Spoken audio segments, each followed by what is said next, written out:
We're about to find out the answer to the biggest question in the bourbon world. Is Elijah Craig batch C923 better than George T Stagg? Let's find out.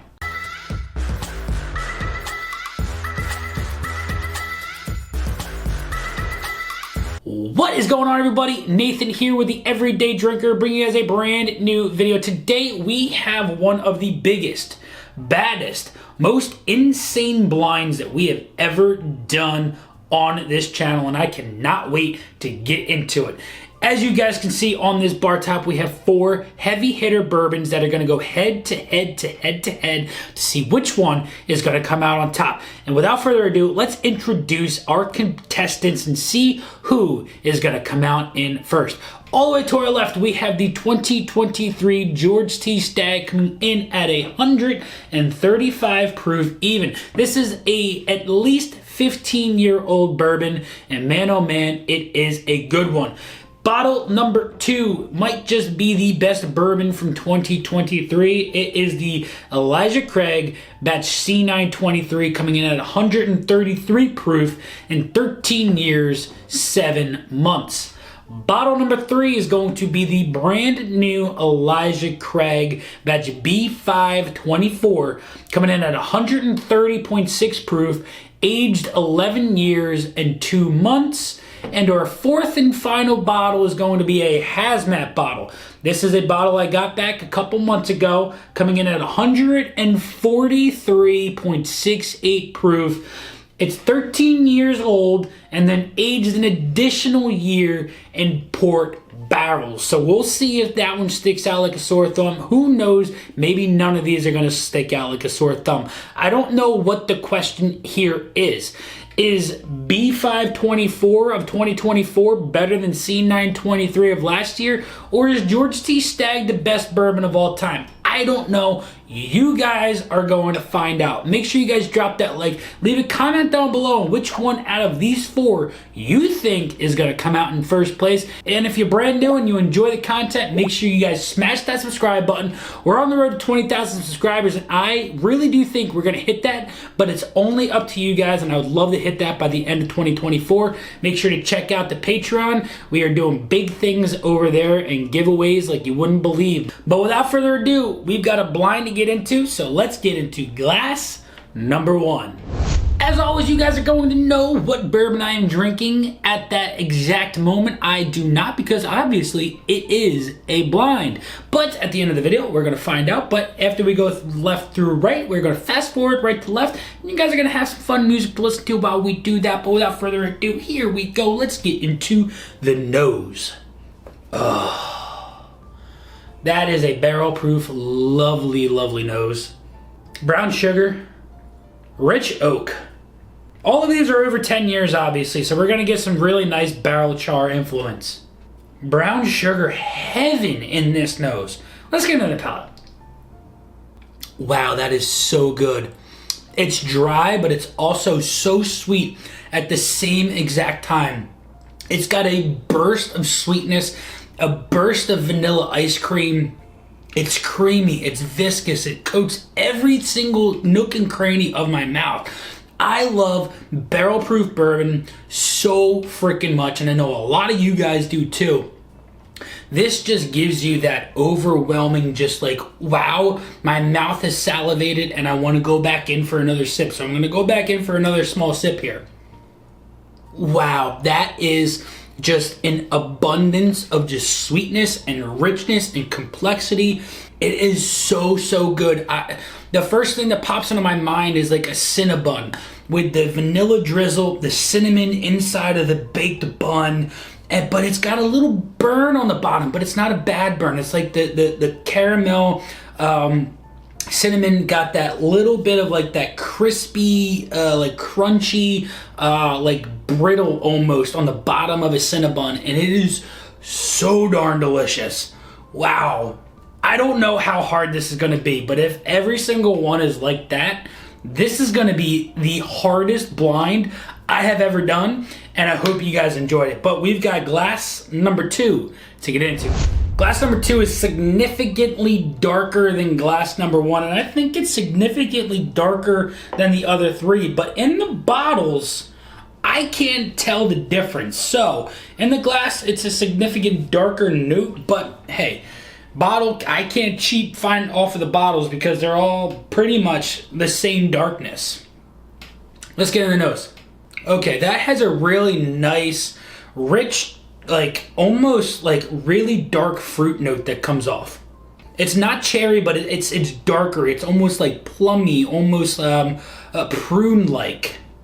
I got a little herbal note off of there as well. Almost like a grassy note, but it's a really nice, soft, sweet grass note. But then there's that really nice, soft, mellow char note that comes off from the barrel. And I really do dig that. That is really pleasant and very, very approachable for whatever proof point this one is. This is really nice. I can dig my nose in there very, very deep, not get a lot of burn. Let's get into the palate. Proof points seem like they're relatively close. Like we're going from 130 to I think the highest we've got is obviously the HAZMAT at 143. So we're only a difference of 13 proof points. And when you're this hot, really doesn't show up all too often in a big difference like that. And this one right here is very, very dry, very tannic, but not bitter at all. A lot of oak, a lot of sweetness, a lot of dark fruits coming through on this. I'm not getting a lot of cinnamon aspect like a super, super high rye bourbon, but what I'm getting is a lot of fruit notes, a lot of that barrel char and a lot of that barrel sweetness brings in a lot of that dark fruitness that I'm really getting off of this. It's really, really good. Don't get me wrong. But I don't think it has anything compared to what is in glass number one. Glass number one at the moment is absolutely out of this world. But we've got 2 more glasses to get into. Let's get into glass number 3 and see what that one is all about. Wow, glass 3's nose is very soft compared to the last 2. A lot of cinnamon roll coming off of this. I almost get a little citrus note off of it as well. This is a really, really pleasant nose. But I do get a little bit more of an ethanol-y like note. A little bit more of like an just alcohol note off of this nose. But it's really, really well balanced and rounded out. Let's get into the palate. That's really, really dry. Almost has a bitter note to it. It does have a bitter note to it, but it's a very long finish and that bitterness lingers throughout the entire sip and the entire experience. And I don't think that this one has anything compared to the first 2. Yeah, this one right here, I get a lot of bitterness after those first 2 being so sweet and so approachable and enjoyable. But we've got one more glass to get into, everybody. We are on glass number 4, and if you've made it this far in the video, I want you to leave the comment down below at this point who you think is going to win the World Series. Here we go. Let's get into the nose of glass number 4. Wow, apple pie. Wow, wow, wow. That is so apple pie. Wow, holy cow. I know I've said in the past that I've gotten apple pie on bourbons before, but that is taking me right to Thanksgiving dessert. Cinnamon, apples, and a really, really nice toasted, crunchy crust. Oh my, oh my God, that nose is so good. So good. Let's get into the palate. That is so delicious. It's sweet, it's complex, it's rich, it lingers and just sits on your tongue and gives you everything you want that barrel of bourbon to bring into it and sings to the highest heavens of just absolute enjoyment. Wow, that is sweet, that is appley, that goes from the nose into the palate so freaking well. Wow, glass D or 4, whatever we're on, glass 4 is one heck of a pour. But we've got to go through these one more time. We've got to fast forward right to left.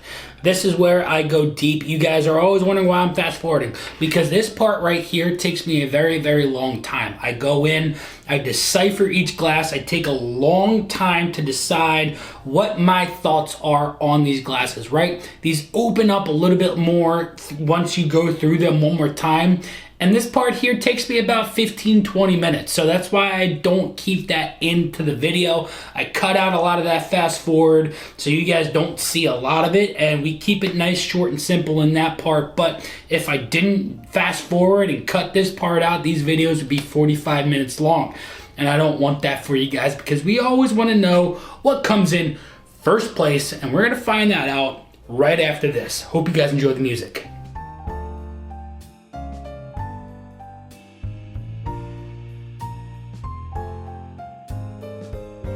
Ladies and gentlemen, we have our final order, and this was one of, if not the hardest blinds that I have done on this channel to date. High proof is super, super hard to like decipher after you've gone through them many, many times. I've gone through 3 glasses of water, and this is still super, super difficult, but I think I have what I think to be the perfect order that these 4 bourbons should be in. And without further ado, glass 4's letter is letter D, and letter D is the HAZMAT bottle, the old J.H.M. Whiskey Company Special Reserve Kentucky Bourbon Whiskey finished in port barrel. So what this specifically is a 13-year-old Barton barrel of bourbon that was aged for 13 years and then thrown in a port wine barrel for an additional year. So it's technically a 14-year-old bourbon that was finished in port wine, and it's absolutely delicious. But I got a really, really dry note off of it that was very, very different compared to these other 3 that just put it in a little bit of a different wheelhouse compared to these 3, right? I thought that it was a little bit better, and I think it was the second one that I had because it's the darkest one. I remembered going through it, and it was really, really good, but that dry note was just one that wasn't the most favoritive thing for me. Let's find out what came in 3rd place. We're on our podium already. Holy cow. 3rd place, we've got letter C. And letter C on the back of these bottles is the Elijah Craig batch B524. And I think, man, this one was so good. It was so good, and it was so hard to go back and forth with whatever was in glass 2, because they were neck and neck.